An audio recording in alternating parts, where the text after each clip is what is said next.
پناه دادیم تا زنده شما باشید. بر خاک مزار ما مشغول دعا باشید. سلام ببینندگان عزیز. امروز در این بخش ویژه شما را با یکی از بزرگترین و تاثیرگذارترین شاعران و متفکران افغانستان آشنا خواهیم کرد. سید اسماعیل بلخی. بلخی نه تنها شاعر برجسته بلکه فرد متفکر و فعال اجتماعی نیز بود که در دوران زندگی خود نقش مهم در تحولات فکری و سیاسی افغانستان ایفا کرد. سید اسماعیل بلخی در سال 1299 خورشیدی در ولایت بلخ متولد شد.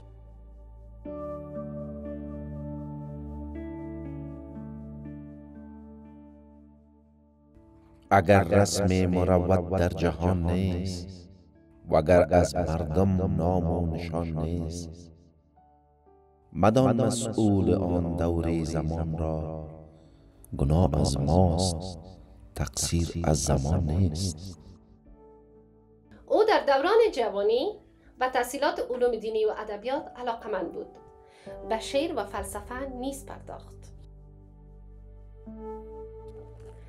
بلخی از آن شاعران نادری بود که در کنار آثار ادبی و مسائل اجتماعی و سیاسی جامعه خود نیز توجه داشت.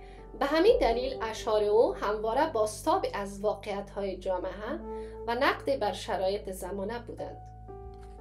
یکی از معروفترین اشعار سید اسماعیل بلخی شعری است که روح انقلابی و آزادگی او را به خوبی نشان می‌دهد. این شعر نمادی از مبارزات او برای آزادی و عدالت است. ای وطن ای کهن بهار امید، ای وطن ای کهن بهار امید، کوههای تو از غم خمیده است. بنگر آن آسمان تاریک و تیره، بنگر آن آسمان تاریک و تیره، که در آن ابرهای جنگ چکیده است. این شعر گویای احساسات عمیق بلخی نسبت به وطن و مبارزه برای عدالت است. سید اسماعیل بلخی علاوه بر شعر، کتاب‌های مهم نیز در حوزه فلسفه و عرفان به نگارش درآورده است. برخی از آثار او عبارتند است: دیوان سید اسماعیل بلخی. این دیوان شامل مجموعه از غزلیات، قصاید و اشعار اجتماعی اوست که بازتاب دهنده تفکرات فلسفی و سیاسی او می باشد. در این دیوان اشعار بلخی به مسائل اجتماعی، عشق، عرفان و آزادی پرداخته شده است. شعرهای اجتماعی. این مجموعه از اشعار سید اسماعیل بلخی و مسائل اجتماعی و سیاسی جامعه افغانستان در دوران خود می پردازد. او در این اشعار به نقد استبداد و نابرابری ها پرداخته است. نامه های بلخی. این کتاب مجموعه از نامه های اوست که به دوستان و خانواده‌اش نوشته شده که در آنها از عشق به وطن، خانواده و مردم سخن گفته است. شعر عاشقانه و عرفانی. سید اسماعیل بلخی در کنار اشعار اجتماعی و سیاسیش اشعار عاشقانه و عرفانی نیز سروده است که در اینجا یکی از زیباترین غزل‌های عاشقانه او را می‌خوانیم.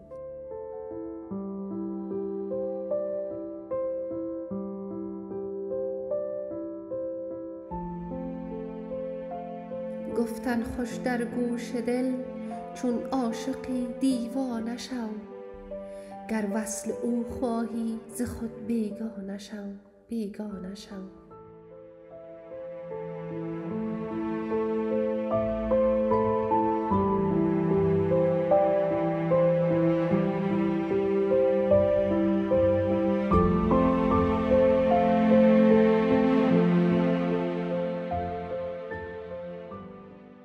در عشق او گر صادقی باید بسوزی خویشتن، در شعله عشقش دلا پروانه شو، پروانه شو. انسانی او داری شرف بر جمله خلقی ما سلف، چون از ملائک بهتری فرزانه شو، فرزانه شو. تا کی گرفتار هوس محبوس اندر این قفس؟ تو شهباز رفتی شاهانه شو شاهانه شو. تسلیم شو بگذر ز جان تا ره دهندت در جهان. با انبیا و اولیا هم خانه شو هم خانه شو. بلخی توی این رتبه ها نبود بغیر از ادعا. مجنون صفت در این جهان افسانه شو افسانه شو.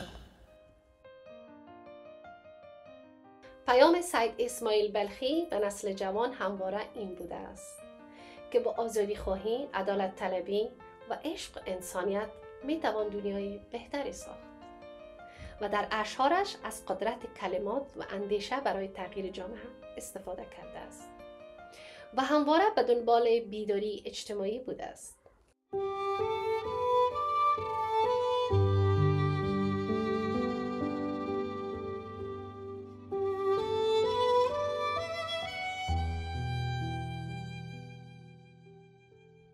در دشت عراق آمد چون رهبر آزادی.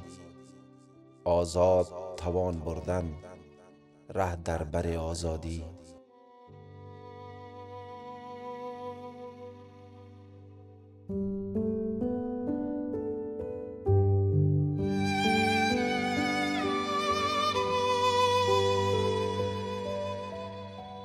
با رمز تبسم فحش می گفت به ارگامه. امضای من از خون است بر دفتر آزادی.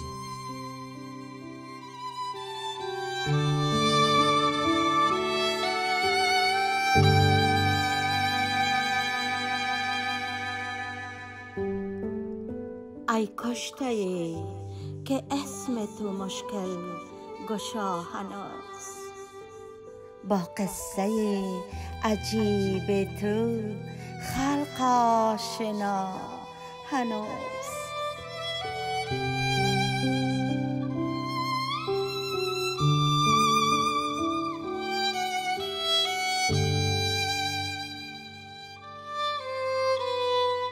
آزاده‌ای که مجمع آزادگان کون.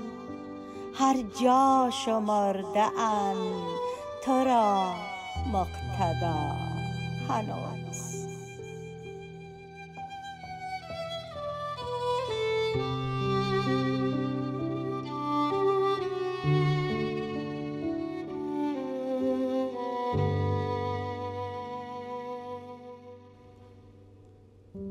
بعد از تو بس شهید به دوران گذشته ام.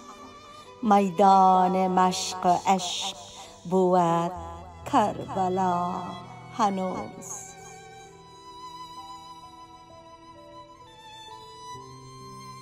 بلخی و امرهان که به زندان کابلند. بلخی و همراهان که به زندان کابلند.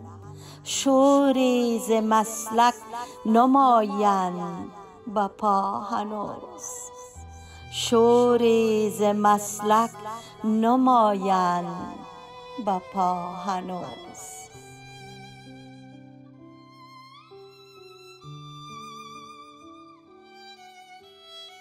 سید اسماعیل بلخی تنها یک شاعر نبود.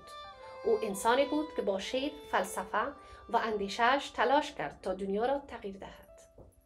دیوان او نه تنها میراث ادبی است، بلکه نوری است برای راهنمایی نسل‌های آینده در مسیر عدالت و آزادی.